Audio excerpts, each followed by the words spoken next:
राधे राधे। स्वागत है आपका हमारे YouTube चैनल में। आज हम आपको कार्तिक मास की महत्व और पौराणिक कथा सुनाएंगे। कार्तिक माह में पवित्र नदी या जल में स्नान और कार्तिक मास की कथा का विशेष महत्व माना गया है। इसे पूरे माह में कार्तिक स्नान और भगवान की आराधना की जाती है और कार्तिक मास की कथा सुनी जाती है। इससे संसारिक पापों का नाश होता है और भगवान श्री हरि विष्णु की कृपा प्राप्त होती है। कार्तिक स्नान और कार्तिक मास की कथा पुराणों में बड़ी महिमा बताई गई है। तो आइए सुनते हैं कार्तिक मास की कहानी। एक नगर में एक ब्राह्मण और ब्राह्मणी रहते थे। वह रोजाना 7 कोस दूर गंगा जमुना स्नान करने जाते थे। इतनी दूर आने जाने से ब्राह्मणी थक जाती थी।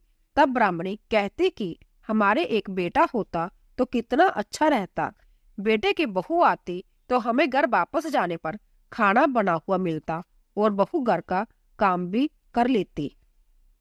ब्राह्मणी की बात सुनकर ब्राह्मण ने कहा कि तूने बात तो सही कही है, चल मैं तेरे लिए बहू ला देता हूँ। ब्राह्मण ने कहा कि एक पोटली में आटा डालकर कुछ मोहरे रख दे। ब्राह्मण ने कहे अनुसार ब्राह्मणी ने पोटली बांध कर दे दी और पोटली लेकर ब्राह्मण चला गया।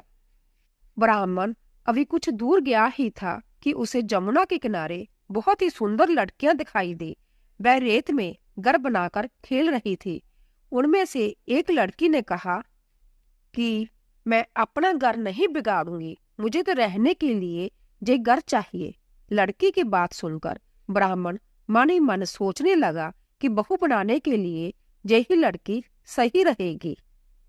जब वह लड़की जाने लगी तो ब्राह्मण भी उसके पीछे पीछे उसके घर तक चला गया। वहां जाकर ब्राह्मण ने कहा, बेटी अभी कार्तिक मास चल रहा है, इसीलिए मैं किसी के घर का खाना नहीं खाता। मैं आटा लेकर आया हूँ, तुम अपनी माँ से पूछो कि क्या वह मेरे लिए आटा छानकर 4 रोटी बना देगी। यदि वह मेरा आटा छानकर रोटी बनाएगी तो ही मैं रोटी खाऊंगा। लड़की ने जाकर अपनी माँ से सारी बात कह दी। माँ ने कहा, ठीक है, जाकर बाबा से कह दो कि वह अपना आटा दे दे, मैं रोटी बना दूंगी। जब वह आटा छानने लगी तो आटे में से मोहरे निकली। वह सोचने लगी कि जिसके आटे में इतनी मोहरे है उसके घर में कितनी मोहरे होगी। तो लड़की की माँ ने कहा, बाबा आप कहाँ जा रहे हो? तो बाबा ने कहा, मैं अपने बेटे की सगाई के लिए जा रहा हूँ। माँ ने कहा, आपका बेटा कहाँ है? तब ब्राह्मण ने कहा, मेरा बेटा काशी में पढ़ने गया हुआ है। माँ ने कहा कि आप मेरी बेटी को अपने बेटे से शादी करवा दो। तो ब्राह्मण ने कहा, अगर तुम चाहती हो तो फिर मैं खांड कटोरे से विवाह करके तेरी बेटी को अपने साथ ले जाता हूँ। माँ ने खांड कटोरे से शादी करके ब्राह्मण के साथ लड़की को भेज दिया।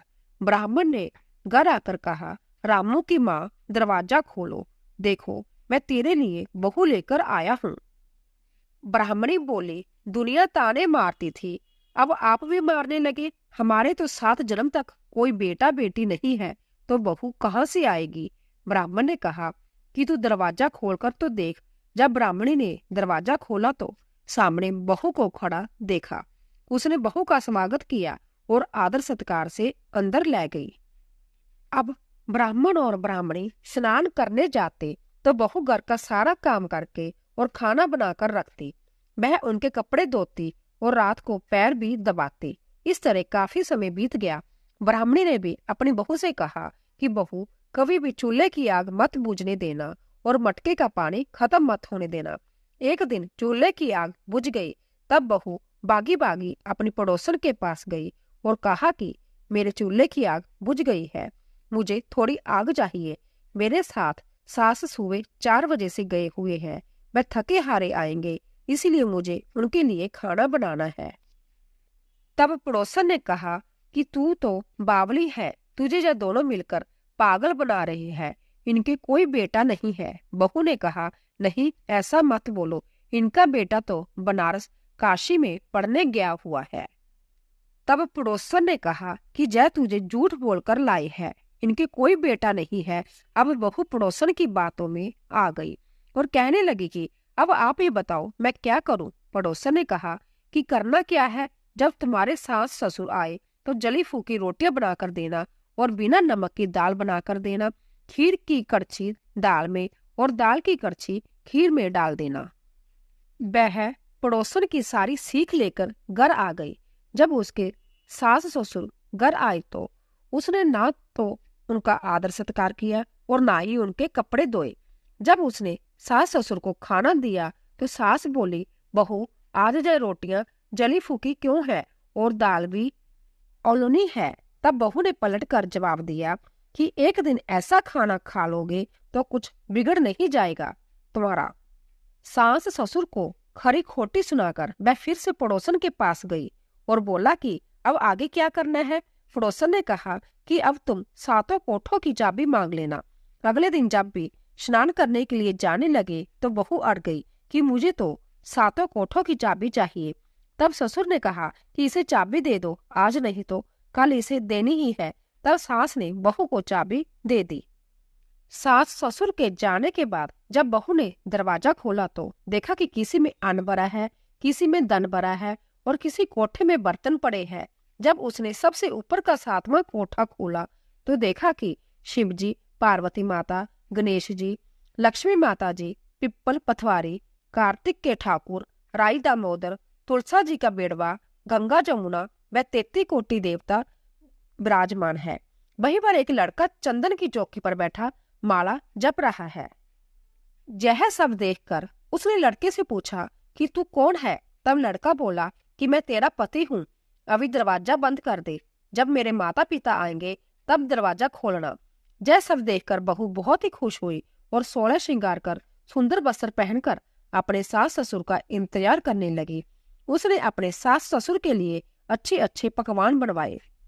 जब उसके सास ससुर घर पर आए तो उसने उनका आदर सत्कार किया और प्रेम पूर्वक खाना खिलाया और पैर दबाने लगी। पैर दबाते दबाते बहू ने कहा कि माँ, आप इतनी दूर गंगा जमुना स्नान करने के लिए जाती हो तो आप थक जाती हो, इसीलिए आप घर पर ही स्नान क्यों नहीं करती। यह सुनकर सास कहने लगी कि बेटी, गंगा जमुना घर पर तो नहीं बहती। तब उसने कहा, हाँ माँ जी, बहती है, चलो मैं आपको दिखाती हूँ। जब बहू ने सातवां कोठा खोलकर दिखाया तो उसमें शिव जी, पार्वती जी, गणेश जी, लक्ष्मी जी, पिप्पल पथवारी, कार्तिक के ठाकुर, राई दामोदर, तुलसा जी का बेड़वा, गंगा जमुना बह रही थी और 33 कोटि देवता विराजमान थे। वहीं चौकी पर बैठा एक लड़का माला जप रहा था। माँ ने कहा कि बेटा तू कौन है। लड़का बोला, माँ मैं तेरा बेटा हूँ। तब ब्राह्मणी ने पूछा कि तू कहाँ से आया है। लड़के ने जवाब दिया कि मुझे कार्तिक देवता ने भेजा है। बुढ़िया ने कहा कि बेटा यह दुनिया कैसे मानेगी तो कि तू मेरा बेटा है। बुढ़िया ने कुछ विद्वान पंडितों से मदद मांगी। पंडितों ने कहा कि इस पार बहू बेटा खड़ा हो जाए और उस पार बुढ़िया खड़ी हो जाए। बुढ़िया ने चमड़े की अंगिया पहनी हो और छाती में से दूध की धार निकलकर बेटे की दाढ़ी मूछ बिगे और पवन पानी से गठजोड़ा बंधे, तब माने जाए कि यह बुढ़िया का ही बेटा है। उसने ऐसा ही किया। चमड़े की अंगिया फट गई और छाती में से दूध की धार निकलकर बेटे की दाढ़ी मूछ भीग गई। पवन पानी से बहू बेटे का गठजोड़ बंध गया। यह सब देखकर ब्राह्मण और ब्राह्मणी की खुशी का ठिकाना न रहा। हे कार्तिक के ठाकुर, जैसे ब्राह्मण ब्राह्मणी को बहू बेटा दिया वैसे सबको देना। कार्तिक मास की कथा कहने सुनने और हुंकारा भरने वाले सब पर कृपा करना। आप सबका पूरा वीडियो सुनने के लिए धन्यवाद।